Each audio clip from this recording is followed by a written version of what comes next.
So I'd like to welcome everybody to another podcast. This time we're talking with one of our great movers, Robb Messer, founder of Robb Messer Moving.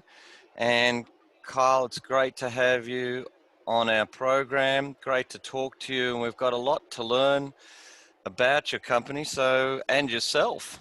So thanks for coming on. Well, thanks for having me. I'm glad to be here. Looking forward to this. Great. So Kyle, one of the first questions is get a little background on you. A lot of people find it interesting to find out how people got into doing what they're doing, not just in moving, but in anything in life. And just a little bit of your background. Where did you grow up? Okay, so I was born in Salt Lake City, Utah, Mm-hmm. about 36 years ago. And my father was a cross-country furniture mover for Continental Van Lines.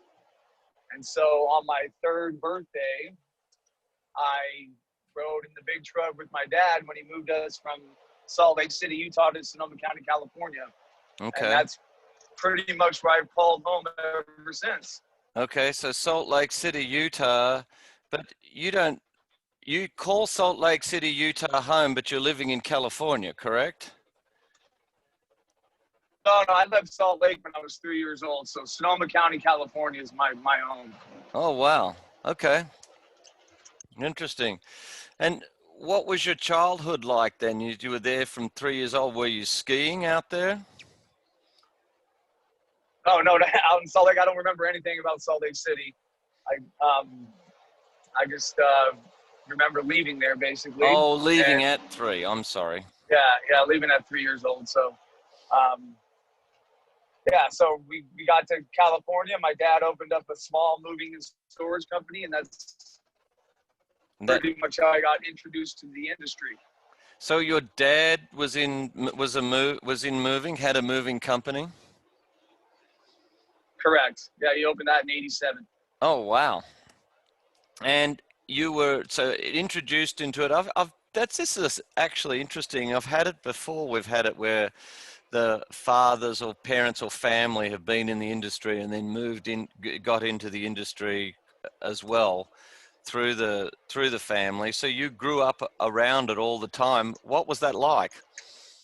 It was fun. I mean, it was exciting for a young kid to be able to go to work with dad and be around, all sorts of different types of people and drivers that are coming out of the warehouse, all throughout the week, loading and unloading. And you're kind of exposed to a lot of cool things that I guess generally kids my age weren't. So Yeah. It's a whole new world for me. And I look forward to going down there in the summer times and on the weekends and see the big trucks rolling in and meeting new people.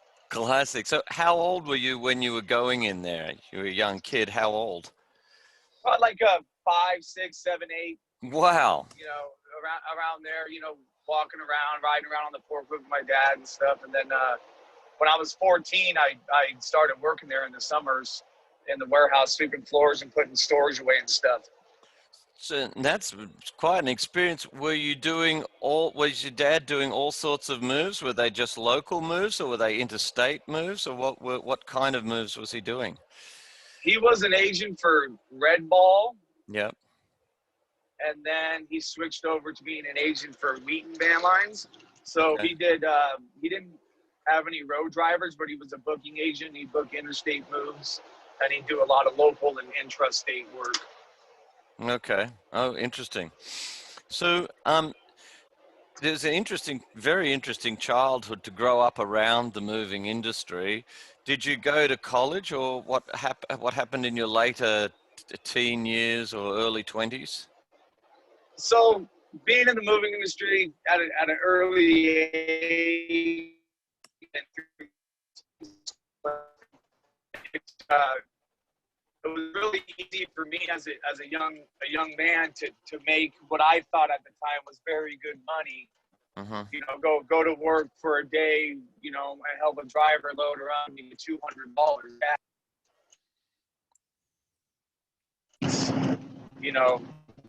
The late '90s, early 2000s. That was a lot of money for a so that kind of persuaded me away from going to. Kylie, you were breaking up a bit there. I'm assuming you're on the road moving as you're doing, talking to me now, right? I am. I'm driving. I'm driving through Arizona. Oh, Um, wow. but we're good. We're good. No, no, that's okay. It's part of it. It's good to know. Sometimes where people are listening, they're wondering if it's a reception area or something going on, but we know you got to keep doing what you're doing, and it's a busy time period, and you're moving all over the country. So I get it. I just thought I'd let people know that if there's a connection breakup here, that can happen as part of driving around and talking to us on while you're driving. So um, just back to the college. Did you go to college? It broke up a fair bit then, right when you. No, I did not go to college. After I graduated high school, I continued to work for my father, doing locals and Yep. intrastate moves. And then when I was around 22 Mm-hmm. or 23, I realized that me and my father didn't see eye to eye in the moving industry. So Oh, it was time for interesting. me to it was time for me to move on, and I bought my first semi truck at 23 years old, and Wow. I pulled a trailer for an agent for Wheaton Van Lines out of the East Bay, and and then further on, later on, for an agent for North American Van Lines. I did that for about 10 years. So that was all you said, the East Bay. Were you always in the you were always have been sort of primarily headquartered in the San Francisco Silicon Valley? I know you do moves all around the country, but that was where you began, and that's where you've maintained your headquarters? For a short while, I worked for Executive Moving Systems out of Anaheim, California, which is Okay. Southern California. Yep. And then, and that's where I was when I got off the road, Uh-huh. and opened my own business. Oh, okay. So you did open your own business in Orange County? No. When I left Orange County, I never lived in Orange County. I just worked for them because Oh, driving got all it. over the country, Yep. I still maintain residence in Sonoma County. Gotcha. So that's where I opened up our first branch of business. Great. Well, that's pretty exciting. Um, did What city are you currently living in? Sonoma County. What city do you currently live in? I live in a small town called Windsor, California. Okay. And That's just what would outside of Windsor Santa be? Rosa. Near Santa Rosa? Okay. Well, that's near the wine region then. Yeah, we're right there in the wine country. We're in between Hillsburg and Santa Rosa. Oh, perfect. Perfect. Um, so that's where you currently live. Um, and prior to move, you really grew up in the moving industry all the way. That's where it all has gone. I'm going to expand just a couple of things. So, how did you end up meeting with David Robb? So, growing up in a small town, I had a tight knit group of friends from middle school. Mm-hmm. And after middle school, those, 5 or 6 or 7 of us kind of spread out. A lot of them went to a private Catholic high school called Cardinal Newman, and I stayed at Windsor High. Mm-hmm. And Dave Robb went to Cardinal Newman. So Dave Robb was good friends with friends of mine that I've known since Since high middle school. school, and some even Wow. or since middle school or even elementary school. And he went to high school with me, and so he went off to college and he went to UC Riverside. He played tennis in Hawaii for a college out in Hawaii. Did he And really?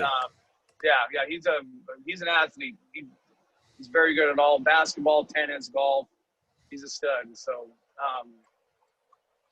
when he would come home for summer, he started working at this moving company through another friend of his that he went to high school with as well. And when he would do that, we would hang out with mutual people. And just by chance, we never really met each other for like 10 years.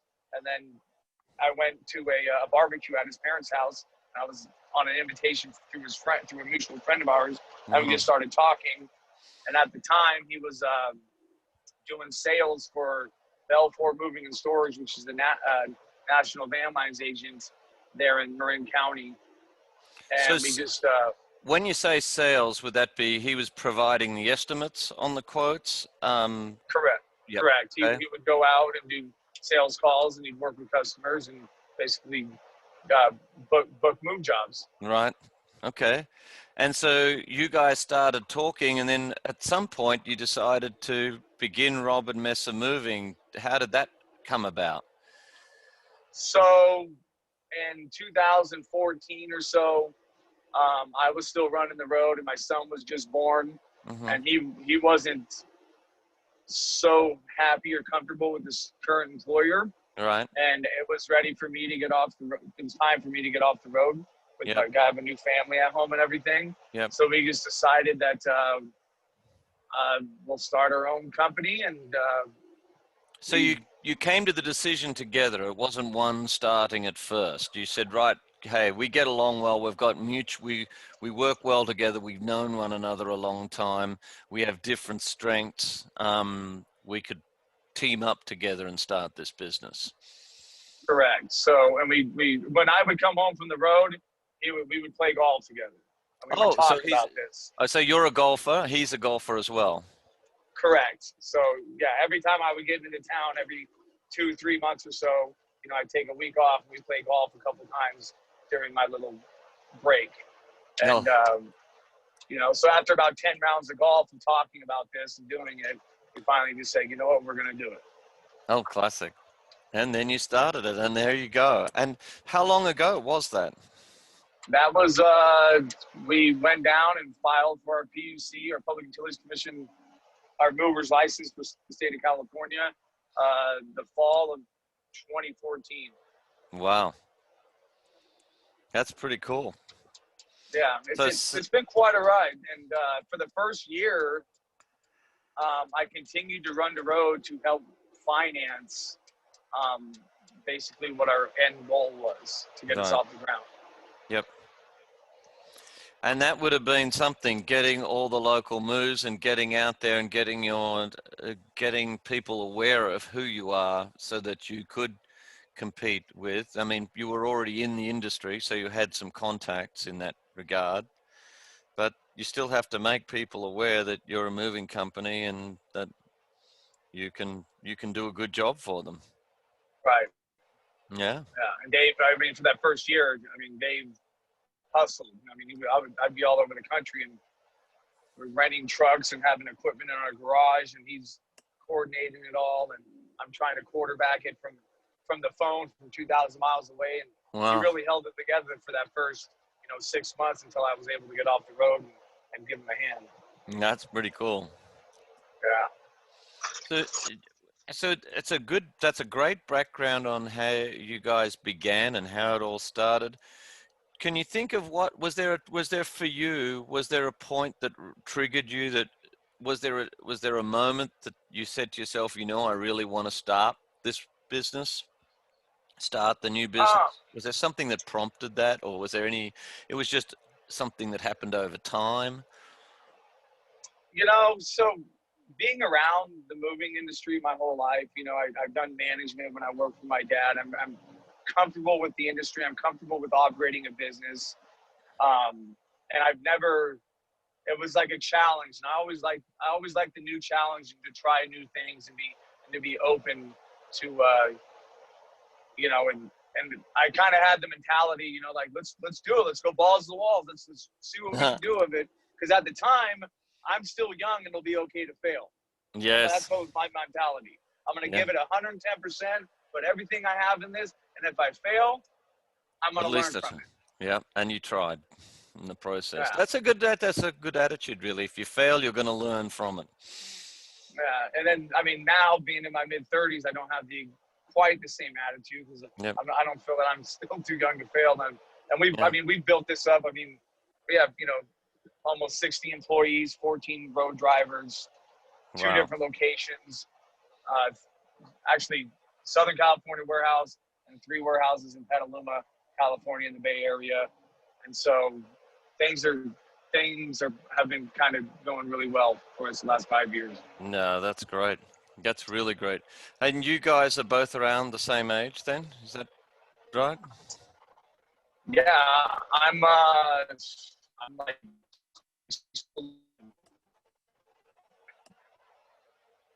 I think you broke up then again, Kyle. Could you say that one more oh, time? I'm six. I'm only about 6 weeks older than him. Okay, very close. That's pretty cool. So just a quick two things with it.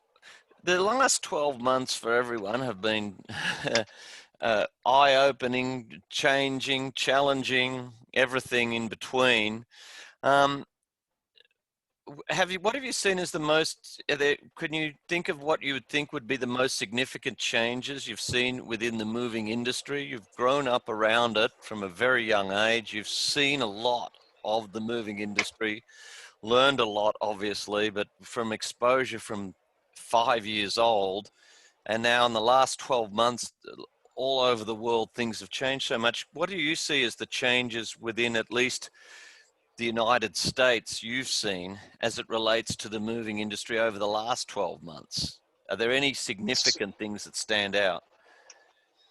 So, I mean, ever since I can remember in this industry, it's always been put up against the one, and it's been this way forever. The one thing that's been bad for the moving industry is the lack of service providers. Like the average age of a household good road driver is Mm-hmm. probably like 65 years old now, and Oh, every wow. year we lose them.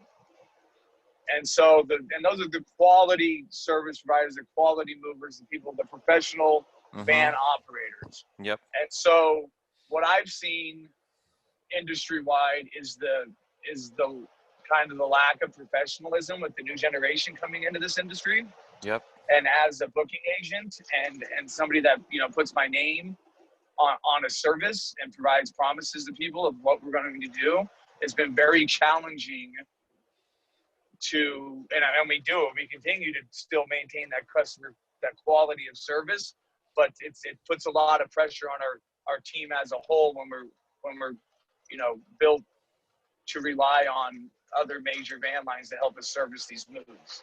Oh, because it's so busy, there's been other major. So when you do, particularly this would be an interstate move that you'd be relying on another van line. Is that the sort of thing that you would be referring to? Correct, because we're an agent for North American van lines, Yes. and so they have and in which they're partnered up with allied van lines, and Mm-hmm. it's just, and this isn't just us or them, it's everywhere. I mean, you Yes. look at Atlas, Mayflower, Wheaton, Beacons, it's all, everybody's feeling the same pain, because especially in California, with the amount of people leaving California and the Yep. lack of service providers, we're really seeing a lot of alternative modes of transportation, to where generally I would like to book a move, Yep. have a road driver show up, loaded direct, be in contact with the customer, Yes. provide excellent service, deliver on time, damage free. Yes. I mean, that's what I expect of our drivers. If you move to LA, or if you move anywhere Yep. within California, or really with anywhere within 700 miles, that's the service you get 100% Right. of the time. And it's just a little, and then now they're alternative modes of transportation, to where we don't have a driver, we don't have a truck. We have to freeload a trailer and have a freight trailer haul it across the country to have a local agent on the other end deliver it out. Oh, wow. And that's common, and I've seen more of that this year than I have ever seen in any other year. And is it I'm trying to think of what's causing that, just overwhelmed volume of work, or is there a no contact thing that's going on here as well? Not so much with so COVID for our industry has had created some challenges within our industry, but we've had our own drivers, Robb Messer, that had to take 2 weeks off to quarantine, but Yep. it hasn't been a huge factor for us as it may have for other industries. Right. But it's more to do with just overwhelmed with pure volume of people moving out. Yeah, it's a huge amount of volume and a low amount of transportation options, Yep. drivers. I mean, because Yep. we bring our Drivers. drivers back to, yeah, it's just all about drivers. And that's been a constant problem with the industry and progressively getting worse forever since I can remember.